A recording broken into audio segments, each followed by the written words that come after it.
বিসমিল্লাহির রহমানির রহিম। আগে যখন শুধু মহাসচিব বলতো ওইটা খুব আপন মনে হতো। এখন যখন সঙ্গে আবার কিছু স্থানীয় সরকার ও মন্ত্রী মনে হয় যে একটু দূরে চলে যাওয়া হচ্ছে। যাই হোক, আমরা সব সময় আছি, কাছেই আছি, দলের সঙ্গে আছি এবং আমৃত্যু দলের সঙ্গে থাকবো বলে আমরা বিশ্বাস করি।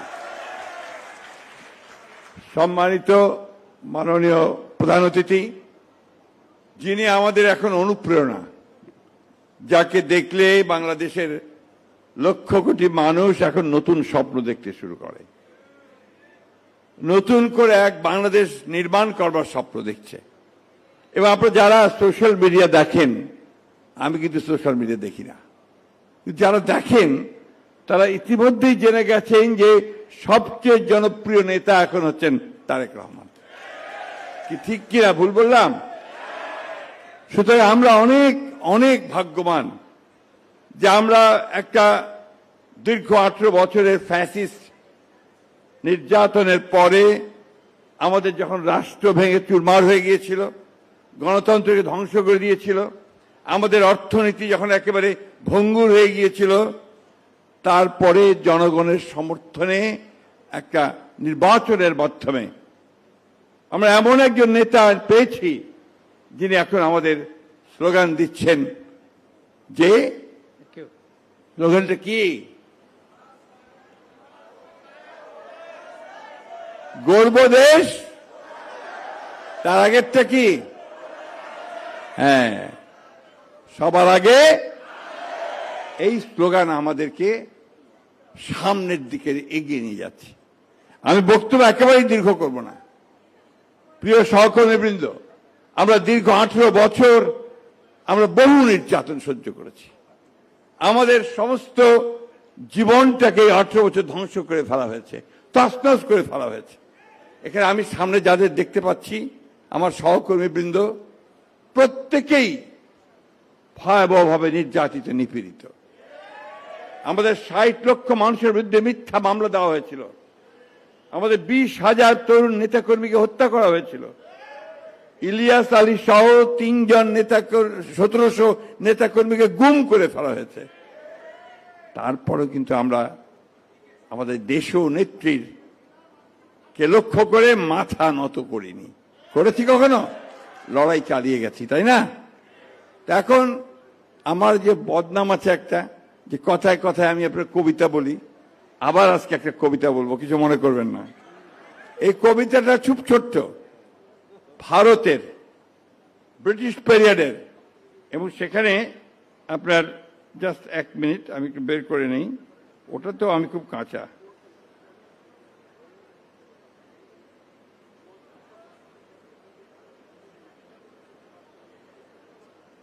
যাক, মনে পড়ছে না, বের করতে পারছি না। এটা হচ্ছে, তখনকার দিনে কয়েকজন কবি খুব বিখ্যাত ছিলেন। তার মধ্যে আমাদের রবীন্দ্রনাথ ঠাকুর, নজরুল ইসলাম, আরেকজন ছিলেন একজন সমালোচক কবি, রঙ্গলাল বন্দ্যোপাধ্যায়। তিনি একটা কবিতা লিখেছিলেন, খুব ছোট। তিনি লিখেছিলেন, স্বাধীনতাহীনতায় কে বাঁচিতে চায় হে, কে বাঁচিতে চায়। আসলে আমরা প্রতিটি মানুষই আমরা স্বাধীনভাবে বাঁচতে চাই।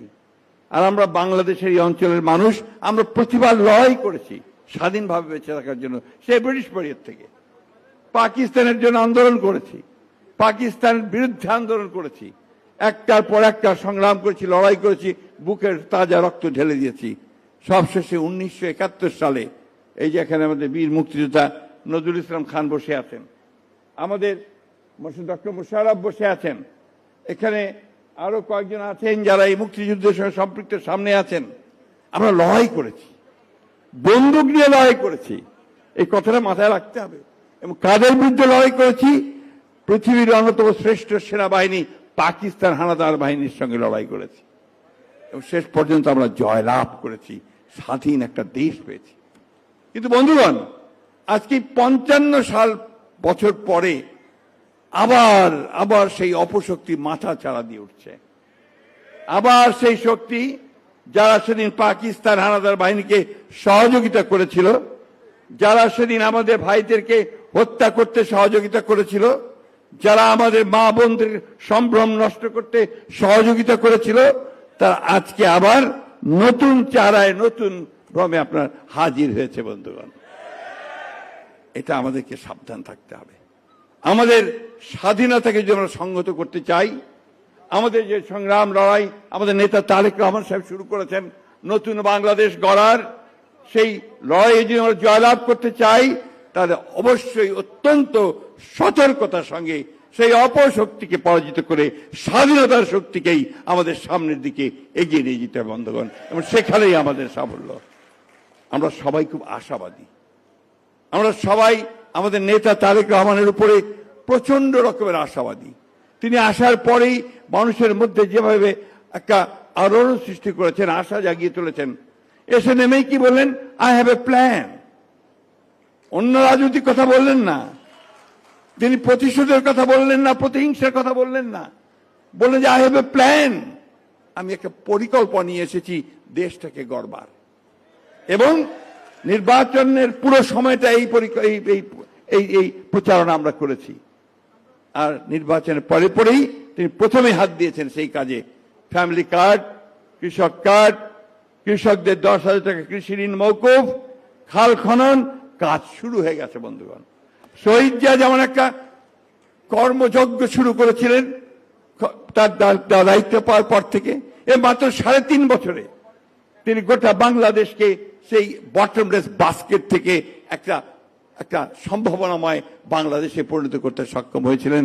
তাঁরই যোগ্য পুত্র তারেক রহমান আজকে আমাদেরকে সেই পথ দেখাচ্ছেন। আসুন আমরা সকল অপশক্তিকে পরাজিত করে, আমরা আমাদের নেতা তারেক রহমান সাহেবের হাতকে শক্তিশালী করে আমরা সামনের দিকে এগিয়ে যাই। অতীতচারিত ভুলে গিয়ে আমরা শুধু অর্জন করি আমাদের সুন্দর ভবিষ্যৎ, আমাদের সন্তানদের জন্য সুন্দর ভবিষ্যৎ, আমরা বাংলাদেশ যেন মাথা উঁচু করে বিশ্বের দরবারে দাঁড়াতে পারি, সেই কথা আমাদের বলতে হয়। আমি শ্রদ্ধা ভরে স্মরণ করছি যে কথা আমি বারবার বলি, যে আমাদের প্রথম নারী মুক্তিযোদ্ধা দেশনেত্রী বেগম খালেদা জিয়া, তিনি যার সারাটা জীবন এই গণতন্ত্রের জন্য তিনি দান করেছেন, অবদান রেখেছেন, যিনি বারবার 3 বার নির্বাচিত হয়ে বাংলাদেশের অর্থনীতিকে একটা জায়গায় নিয়ে গিয়েছিলেন, সেই মহান নেত্রীকে আমরা আজকে আবার স্মরণ করতে চাই।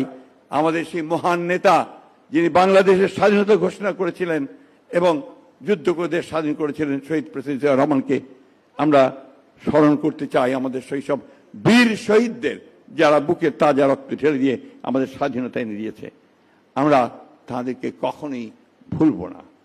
আমরা ভুলব না এই দীর্ঘ 50 বছর যারা আমরা গণতন্ত্রের জন্য লড়াই করেছি, অধিকারের জন্য লড়াই করেছি, তাদের কাউকেই আমরা ভুলব না।